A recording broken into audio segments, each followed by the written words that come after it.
Self-defense is about psychological edge. If the guy thinks you know some ninja master, kung fu, whatever skills you have, he might just run away. Women's only self-defense classes don't quite cut it. I won't say that they're useless, but women need to train with men if they're going to learn how to defend themselves. Is it true that women are more likely to be assaulted or even killed by someone they know? Statistically, yes. Okay, that is true. So think about stalking. Intimate attacks are really generally someone that you do know. Okay, and stalking is just a classic example of that. So usually people think about stranger crime.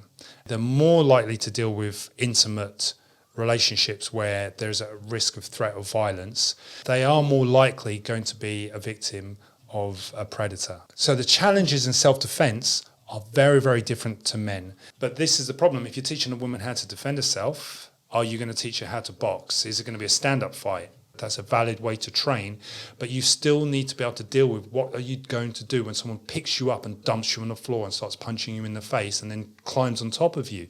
That's the most essential thing for a woman to learn how to deal with. So learning how to dodge punches, kick and box isn't necessarily ideal when someone has actually ambushed you, because that's what we're talking about, not necessarily a face-to-face attack. We're talking about a predator who's going to jump you and ambush you and come at you from nowhere. You have to suddenly respond. And because they're in your personal space, that's why grappling skills, I really genuinely think, are the ideal way for women to go. Because they're more likely to be faced with someone already past their reach of a jab, in their space, holding them by the body, perhaps, like you say, pinning them to the ground. And learning how to be comfortable with that is such a unique experience. But women need to train with men if they're going to learn how to defend themselves. Why is that so important? Let's say I'm a woman and I want to train and I want to defend myself, but I feel uncomfortable going to a class with men. What am I missing out on? Well, you're missing on the real male physicality. When a man grabs hold of you, it's going to be very, very different, and it's going to feel very, very different. And if you're a woman, you have to be able to defend and train with men to be able to get accustomed to dealing with male aggression. You have to study your opponent. Yeah. And if your opponent is statistically most likely to be a man in a woman's self-defense situation, that's who you need to train against. Yeah, absolutely. You train for know thy enemy. You're more likely to fight, and this is the problem.